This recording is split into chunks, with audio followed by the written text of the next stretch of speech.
lang. Okay, bitch. 1, 2, 3. Siyempre, orme ako din.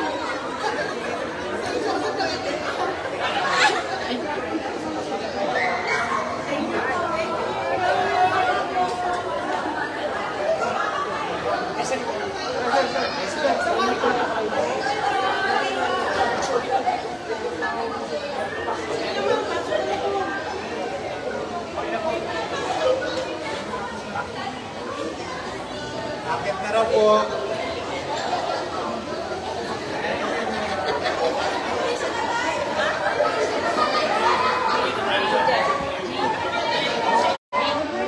Good morning.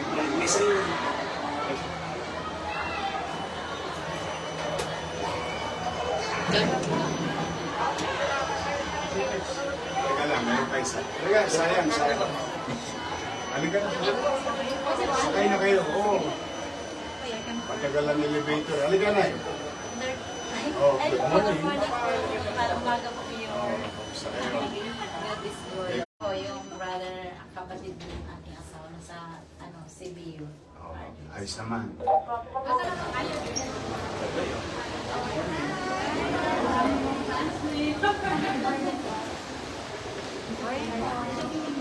Started just a little bit.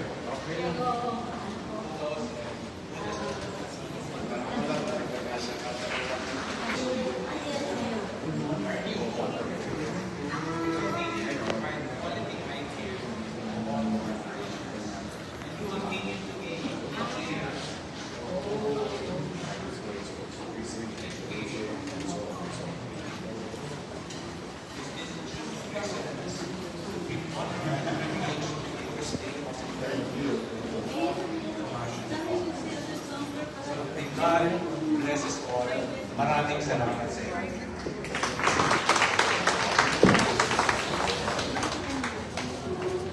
Alright, thank you, Dr. Banzon, for those inspiring words. We also welcome our current hospital medical director, Dr. Charito Pima ng Consolacion, for a few welcoming words as well.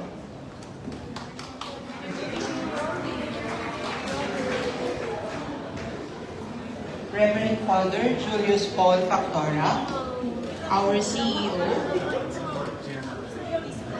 our distinguished guests, starting with just kakarating lang po, Honorable Francisco Dumagoso, Mayor, City of Manila,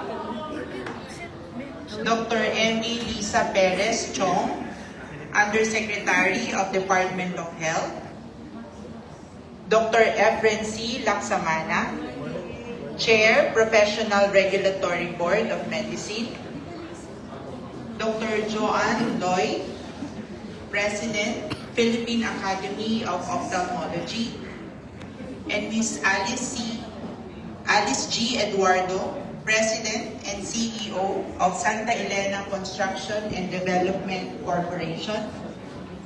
To our trainees, UST staff, our medical doctors, particularly the doctors coming from the Department of Ophthalmology, a pleasant morning to you all.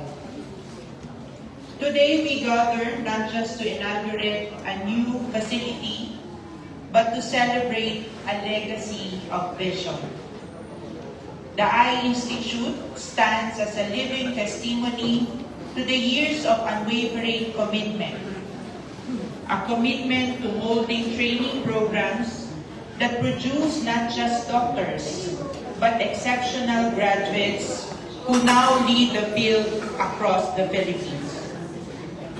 Our department's journey, as narrated by Dr. Banzon, is best described as a series of ripples in the water. What began as the dedicated work of our predecessors has expanded outward, with our graduates carrying the same competence and excellence to every corner of the country. Together, these ripples have become giant waves of change, transforming the quality of service and the standard of care we provide to our patients.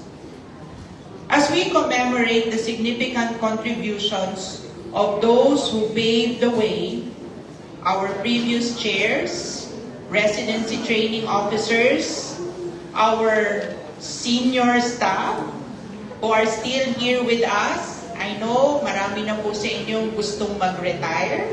Marami na pong nagtangkang sumulat na ayaw na nilang mag-practice, pero hindi po natin pinayagan.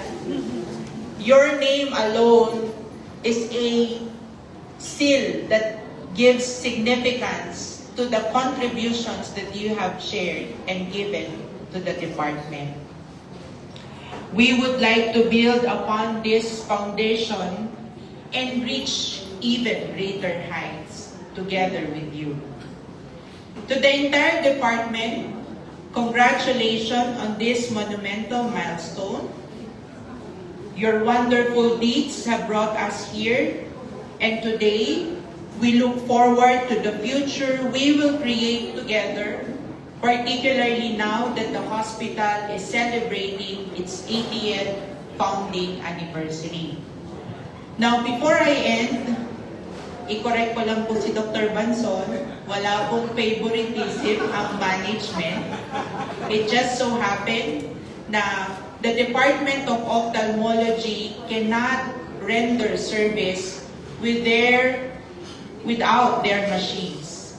Isa po ang Department ng Ophthalmology na talagang very dependent sa mga cutting-edge machines. And actually, isa po ako at kasama ko po si Dr. Banson, si Dr. Abanyo, nakikipagtawaran po kami sa mga suppliers and company just to get the best deal and mabigay po namin because that's our promise. No? We will not be satisfied with what we have right now, and we will try to be the best department, the best for our trainees, the best for our patients, and the best for the community and the country. Welcome to all and congratulations to the department.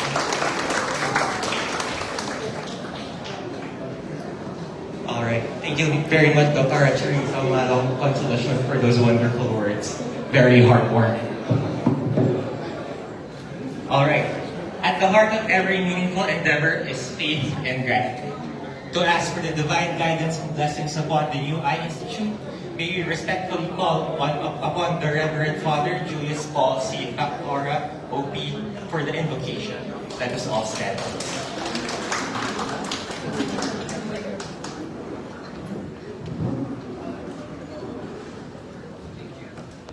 So good morning. Before I give the invocation, just a note regarding the favoritism thing of Doctor.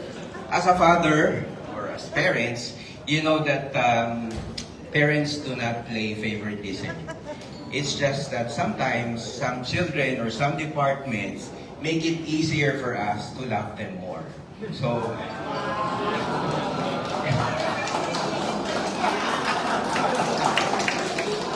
no, it's simply because some departments would really deliver what we expect from them. That's why it's very easy for us to love them easier. Okay, this prayer is supposed to be delivered in front of the Eye Institute, but since we do not have a space in front of the Eye Institute, this prayer is going to be delivered here. We gather in the name of the Father, and of the Son, and of the Holy Spirit. Amen. Heavenly Father, source of all light and healing, we come before you with grateful hearts as we entrust to you our Eye Institute, a place set apart for care, compassion, and restoration. Lord Jesus, you who once opened the eyes of the blind, you who touched with mercy the man who longed to see, remind us that this ministry shares in your own sacred word. As you brought light where there was darkness, may this place become an instrument of your healing presence, not only restoring sight to the eyes, but rekindling hope in weary hearts and renewing faith in those who seek wholeness. Send forth your Spirit upon this institute. Bless every room, every instrument, every encounter with these walls, that all who enter may feel your nearness and your peace. Bless the doctors, that their knowledge may be guided by your wisdom. Bless the nurses, that their care may reflect your tenderness. Bless all staff and workers, that in their service, they may become channels of your compassion and love. May this place be more than a center of medical excellence. Make it a sanctuary of healing, where science and faith work hand in hand, and where every patient is treated with dignity and reverence. Lord, let this Eye Institute be a beacon of light in our community, a place where vision is restored, lives are uplifted, and your goodness is made visible to all. We entrust all this to you through Christ our Lord, the light of the world. Amen. Glory to the Father, and to the Son, and to the Holy Spirit, as it was in the beginning, is now, and will be forever. Amen.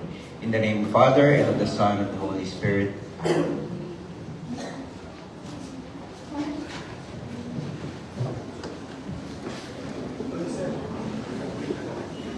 Thank you, Father.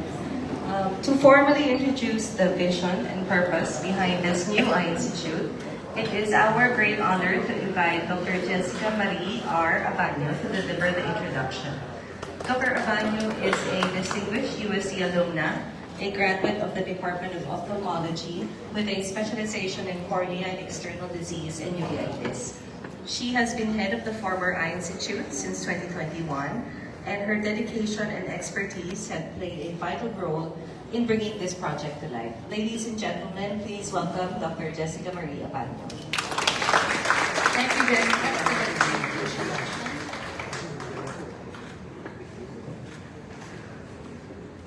Good morning. Our warmest greetings to our distinguished guests, Dr. Chapo Malong sa Consolacion, Reverend Father Julius Paul Factora, Ms. Alice Eduardo, Your Honorable Mayor Francisco Dumagoso, Dr. Emmy Liza Perez Chong, Dr. Efren Laksamana, our Dr. Joan Loy, our respected colleagues, alumni, partners, and dear friends. Thank you for being with us today. It is both my privilege and an honor to stand before you on this very meaningful occasion. Today, we do not simply open a new facility. We start a legacy. The University of Santo Tomas Department of Ophthalmology carries a proud and enduring history. Since its early years, it has been one of the pioneering institutions in ophthalmology in the country, committed not only to treating eye diseases, but to advancing the field through innovation, education, and service. It is with great pride that our institution stands within the same university where our national hero, Dr. Jose Rizal, an ophthalmologist, began his medical studies. His life reminds us that the practice of medicine is not only a science, it is but a calling, one that serves both individual lives and the greater good. UST has long been a home to compassionate hearts, to brilliant minds, and skillful hands. Skillful hands that performed much of the country's first. The first extracapsular cataract extraction, the first intraocular lens implantation, and just along that time, one of our consultants performed one of the first retinal surgeries in the country. More for us to be proud would be the first phacoemulsification. And nothing short of brilliant would be the first endoscopic dacryocysto-rhinostomy. The first collagen cross linking, the first sutureless selective corneal transplant. These were not merely procedures. They were bold steps forward. They were acts of leadership. They were the work of Tomasian ophthalmologists who dared to innovate. The Eye Institute, home and battleground of these skillful hands was first inaugurated in 1997 with a vision of creating a dedicated center for comprehensive ophthalmic care. What started as a forward-looking initiative has become a cornerstone of our service, training, and outreach. Today, it is just not an inauguration. It is a continuation. It is a renewal of a vision that began nearly 30 years ago, 3 decades at that. At its core, our mission has always been to provide excellent, compassion, and accessible eye care, to train competent and ethical ophthalmologists, and to advance our field through research and innovation. And next year, we will be celebrating our 30 years of the USTI Institute. May our vision endure. May we continue to stand as a leading center of excellence in ophthalmology, recognized not only for the clinical expertise, but for the unwavering integrity, compassion, and transformative leadership. The New Eye Institute represents more than an expanded space or a modern equipment. It represents alignment of purpose, of people, and of progress. This institute is not simply a new facility. It is a symbol of growth, a symbol of continuity, a symbol of our commitment to the future. And yet, the journey has not always been easy. There was a time when the world seemed to stop. During the pandemic, when uncertainty surrounded us, when systems were strained, and when access to care was limited, we did not stop. We continued to serve, using whatever was available in our midst. We adapted, we collaborated, our service continued, and it was our learning that also persisted. It was in those moments that we truly understood what it meant to be a Tomasian ophthalmologist. And of course, none of this would have been possible without the unwavering support of the UST administration. We are not their favorites. Our ophthalmology consultants, please give a round of applause to all of you.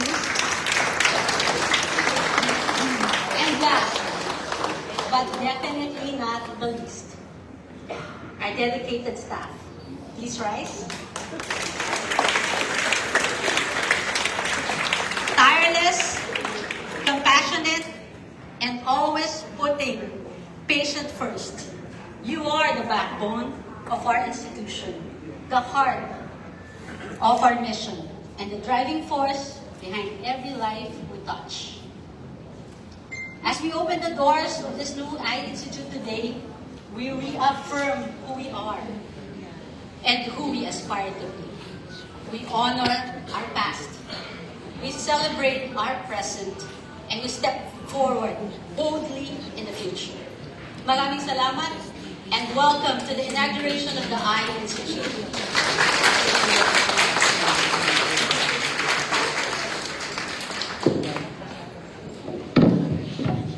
Thank you, Dr. Abanyo. So as we celebrate this new chapter, it is fitting that we reflect on the journey that led us here. We now present a special video tribute that chronicles the history, milestones, and the storied history of our UST Ophthalmology Department. So please sit back and enjoy the presentation.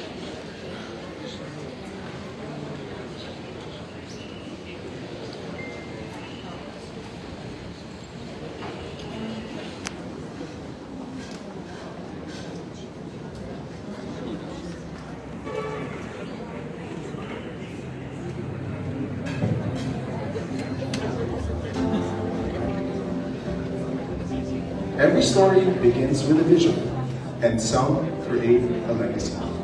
In 1611, in the heart of Manila, the University of Santo Tomas was founded, a university built on faith, discipline, and the pursuit of excellence. For more than 4 centuries, it has formed professionals committed not only to mastery, but service. Among them, our national hero, Jose Rizal, who once studied medicine within these historic walls. A university guided by vision, and in time, that vision found new meaning in the care of sight. In 1906, what began as a joint eye, ear, nose, and throat specialty laid the foundation for what would become a leader in ophthalmic education and patient care in the Philippines. The years that followed brought challenge and change, yet the institution endured. In 1945, the University of Santo Tomas Hospital reopened after World War II, ready once more to heal and to teach. And just a few years later, in 1949, the first residency training program in ophthalmology was established.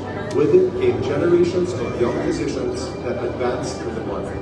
Subspecialty clinics emerged, sharpening expertise and expanding patient care. On July 6, 1971, the department was gently guided into 2 distinct paths. What was once a single path branched into 2, ophthalmology and otolaryngology, each guided with clarity, each shaped with purpose. Under new leaders, their field began to grow with greater focus and direction.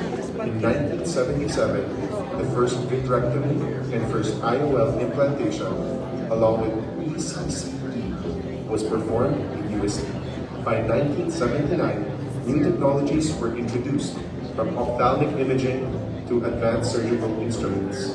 Training evolved, standards were raised, and through the first postgraduate courses, knowledge was no longer just practiced, it was shared.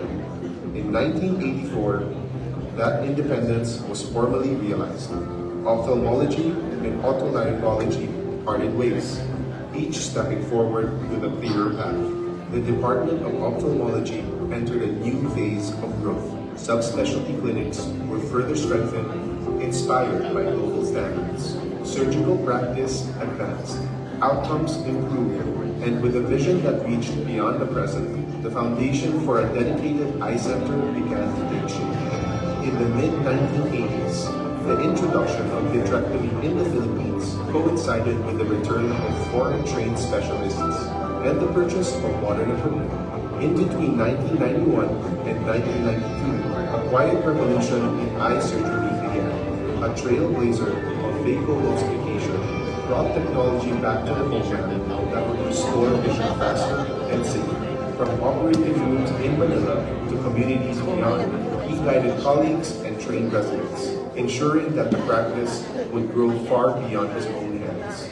In the same year, surgical breakthroughs kept unfolding, with the first endoscopic PCR in the Philippines successfully performed in UST. Beyond the facilities and formal structures, something even more enduring was taking form. In 1992, the graduates established the Tomasian Alumni Ophthalmological Society, TAOS. It was more than an alumni association, it was a continuation of mentorship. Through practice in different institutions across the country, Tomasian ophthalmologists remained connected. In 1997, the USTH Eye Center was inaugurated, creating a dedicated home for advanced diagnostics, surgery, research, and training. Its role steadily expanded, uniting patient care, residency, fellowship, research, and outreach under one direction. The center brought together a pioneering team, laying the foundation for a new era of ophthalmic care, along with the first and most advanced laser for vision correction, the Schwinn laser. It marked a turning point, expanding what was possible in diagnosis and surgery. From there, progress did not slow. In 1999, under new leadership, the focus widened toward prevention, with the establishment of programs addressing diabetic retinopathy and vision loss. By 2001, a new leader helped strengthen the institution from within. Training became more structured, systems were formalized, spaces were built, supporting both education and specialized care. As the years moved forward, the department reached outward. In 2007, a broader vision was pushed and took shape. One that embraced service, training, and research as one vision. At the same time, new leaders strengthened residency training, raising standards and refining evaluation. And as new efforts were pushed, the center continued to invest in advancing technology, elevating both surgical capability and patient outcomes. Innovation extended into clinical breakthroughs. By 2008, new laser technologies were introduced, expanding options for vision correction. And in that same year, another important step forward in corneal care was taken. The institution's first corneal collagen cross-linking procedure was performed. It marked a shift from managing disease to actively preserving sight. With this, the center expanded its capability not just to treat, but to intervene earlier, protecting vision before it is lost. By the early 2010s, the institution was no longer just keeping pace. It was helping lead it, hosting global conferences, introducing new techniques, and continuously elevating standards of care. In 2011, the institution welcomed the global ophthalmic community when UST hosted the 10th Congress of the ISD-DE, bringing together leading experts from around the world to advance the science of eye care. Innovation continued within its halls. In 2013, another milestone followed. The first corneal surgery of its kind in the Philippines was performed at USTH, restoring hope to those afflicted with blindness. By 2014, the USTH Eye Center evolved into the USTH Eye Institute, reflecting not just growth in facilities, but clarity of purpose. The years that followed would test that purpose. In a time when pandemic had caused the world to stand still and uncertainty-filled hospital halls, the Institute moved forward, undaunted by adversity, united in purpose, unwavering in its commitment to care. Even in the face of a global pandemic, training continued. When the world hit pause, we kept zooming in on cataracts, collaboration, and craft. Despite the pandemic, the USTH adapted to uncertain times and shifted into a virtual program to launch the 40th postgraduate course with POWER, to connect, to learn. And through it all, the mission did not change. It only grew stronger. Then, in 2025, another turning point. The Institute moved to a new home, the St. John Paul II building, leaving behind the halls that shaped generations, where decades of residents and trainees had learned, practiced, and grown. It was a moment of transition, both an ending and a beginning, a step forward, carrying with it the legacy of everything built before. More than a century after its beginnings, the USTH Department of Ophthalmology and Eye Institute continues to look ahead, advancing care, strengthening education, and serving communities across the nation. Its story is not defined by a single milestone, but by generations who choose to teach, to serve, and to lead. Carefully built, consistently upheld, shared across time. When a community shares a purpose, it does more than restore sight. It ensures that vision endures. It creates a legacy.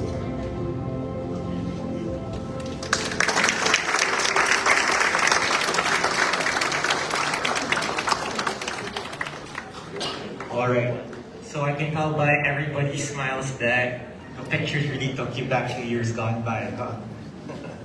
Alright, so as we continue this momentous occasion, we are privileged to hear from individuals whose leadership and vision have led them to equally significant journeys in their fields of expertise. Our first speaker is a leader whose life story is a powerful example of determination, perseverance, and public service. From humble beginnings, he rose through hard work to become one of the most recognizable leaders of the country. Currently serving as the mayor of Manila, he is widely known for his transformative leadership and commitment to championing initiatives that promote health, progress, and community development. Through his leadership, vision, and passion for service, he reminds us that with hard work and grit, it is possible to rise above challenges and create meaningful change. Ladies and gentlemen, a warm welcome to our distinguished guest speaker, Mayor Francisco Domagoso, Mayor of the City of Manila.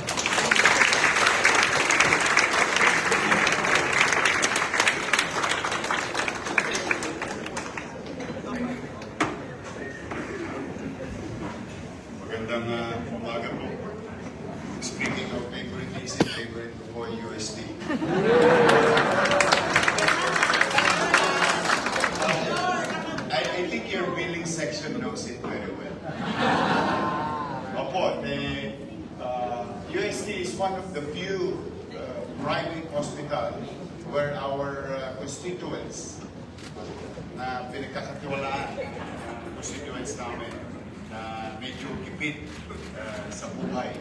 At siya namang tumatakbo sa ating pamahalang lungsod ng Maynila. Ever since, when I was a councilor then, I have so many experience with UST. In a quiet moment in the billing section. Kasi talaga naman nakakawa. But I'm really happy that those kids and children, or what you call blue baby, most of them, survived. And now they are teenagers. Dahil sa mga doktor ng UST. So, thank you very much. Dr. Jessica Marie Abanyo, I hope I pronounce it right, head of the Eye Institute. Dr. Marcelino Banson, chairman. Pangalawang generasyon na pala. Tatay niyo po ba yung kanina? Talaga?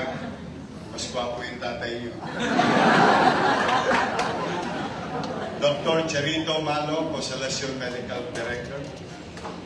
Reverend Father Julius Paul Pactor. Father, show us the way and give lights to, lumiwanag sana tatahakin namin landa sa mga leader ng aming kanya-kanyang pamahalaan nowadays. Sabi ng Eye Institute,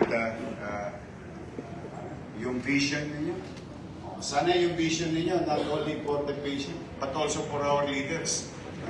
Sana maging 2020 lahat ang aming vision sa aming mga tatahakin, especially nowadays.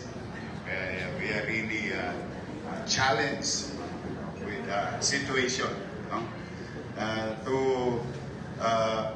Ma'am Alice, ito Paldo. Tama itong in-invite ninyo. Kasi po ako yung testigong buhay. Si Ma'am Alice is a very close friend of Kuya Germs. I met Ma'am Alice with Kuya Germs, and since then, Ma'am Alice has been doing a lot of charity work. I know it personally. Kaya pagka nag-donate sa Institute sa UST, si Ma'am Alice, huwag kayo mag-alala, para nyo lang siya nakalmot. Dr. Lisa Perez-Jomisek, good morning. Dr. Efren Laksamana, to other distinguished guests, at sa lahat ng mga doktor. Una po congratulations sa inyong lahat. At ako'y taus-pusong nagpapasalamat bilang inyong alkalde na ang inyong institusyon ay patuloy na lumalawak at pinahaba ang kamay. I, your mayor also, is fully invested into MBN. Para lang, alam ko maraming nagbayad sa inyo ng amilyar dito noong mga nakaraang linggo at buwan. At magbayad din kayo ng mahal na basura, garbage bin sa lungsod. But where our money will go? I think that's the best question that any taxpayer should know. We focus, I personally believe in MBN. While we have limited resources, but that kind of resources, a big chunk of it, will be dedicated to MPN. Minimum basic needs. And that speaks of housing, education, healthcare, and jobs. With regard to healthcare, we are not only empowering our medical professionals by having yung tamang equipo, mga gamit medikal na kakailanganin sa mga institusyon, katulad ng inyong institusyon. Ay, kundi pati yung mga resources na kakailanganin ng isang pasyente. So, that's why I think you've been hearing it, that we try to redevelop our medical facilities and try to provide what is due to our medical frontliners and medical members of our healthcare department, yung mga itinatatag pa naming pasilidad. Diyan po mapupunta ang resources ng pamahalaan in line with your goal. Ito'y isang makasaysayang araw sa inyo.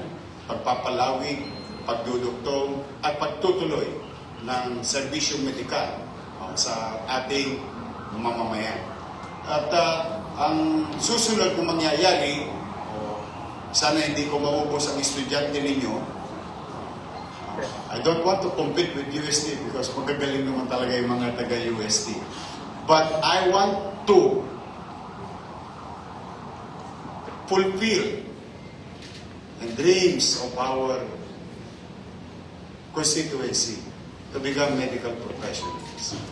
But with the limited space under PLM ground, we can only accommodate about 300 at CAD across. Anong tawag niya doon? I hope I tama ito sa College of Health Sciences. No? Across. Hanggang doon na lang kami. But fortunately, ay salamat sa inyo, mga taga-Maynila, kung meron man taga-Maynila dito, binalik ninyo ako, immediately, yung halted dreams. When we build bagong ospital ng Maynila, and there is an old building, the end game is to put up a medical school katabi ng ospital ng Maynila. Mangyari ba nung nawala na ako, naligaw ho nawala rin, naligaw yung programa. But thanks to you, I'm back. We pursue our dreams for our people to produce more medical professionals as local government unit to be part of nation building approach. And when I came in, tukod na tukod. I was shocked that the great fiscal mismanagement in less than 3 years happened in Manila. But then again, I have an obligation not to point fingers, but to do the job and try to find ways to achieve our goals, visions, and aspirations for our people in our city. But thanks to President Marcos, binigay ko yung mga pangarap ko para sa inyo. Kumbaga, reseta. Binigyan ko ng reseta si Bonget o si President Marcos, o pagbigay ko sa kanya ganyan, o buti na lang, o mercury drug siya. No? Bukas, 24 oras, nakadali ako ng pananalapi ng national government. And that is why, I think you saw it in the news, about, I think more than a month ago, we groundbreak the Pamantasan Lungsod ng Maynila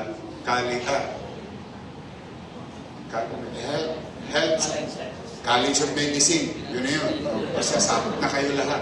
Pati ophthalmology and so on and so forth. Now, what is the effect? The effect is from 300 now we can produce 5,000. Yes. 5,000. Kaya ko yan excited ako. Kasi alam ko naman, hindi naman masama. May kinukwento nga sa atin si Yusek Chong kanina. Hindi naman masama na mangarap ang isang medical professional to go abroad and find greener pasture. That's good. But if we produce more, we send more, but more will stay and can accommodate what you call the doctors versus population ratio. And that is our goal, our long-term goal. Kaya ako'y natutuwa ngayong araw na ito. In fact, last minute, kagabi, nag-confirm ako. Kasi meron sana akong alas 8 doon sa PSC, dahil in-invite ko yung mga social na po Maynila ngayon. Meron na tayong polo team.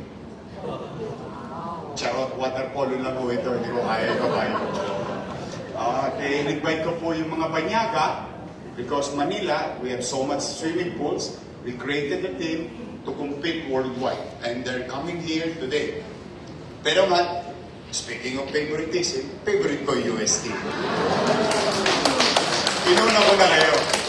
But I really wanted to show in our own little way as your city government supporting your initiative.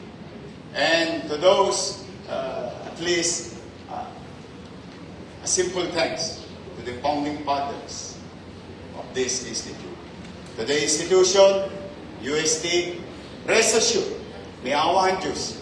Kahit na kami gipit na gipit, pahabain namin ang kamay namin at pipilitin namin yakapin yung mga ilan ninyong may hirap na pasyente na nagkaroon ng emergency at dito napatakbo at sila'y nabuhay, natugtungan ang buhay nila, ngunit alam naman natin, tutukod sila pagdating na ng oras ng obligasyon. In our own little way, we've been doing this since July. And it's a matter of priority in utilizing the income of our PhilHealth to be utilized going back to medical or healthcare services. Hindi na siya inililigaw na landas. Doon namin nakikita. So, balang araw, baka may mga pasyente kayo sa mga amats, no? Padala nyo lang sa amin, baka makatulong kami. Huwag po kayong dadalawang isip. Basta kami,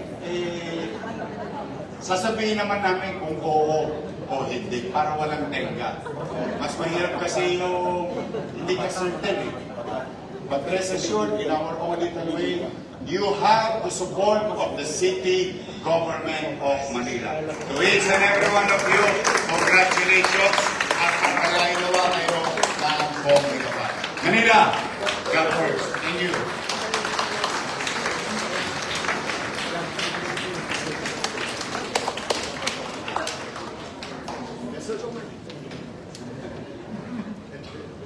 Yes, sir. Thank you, Mayor Dumagoso, for the warm words and vision.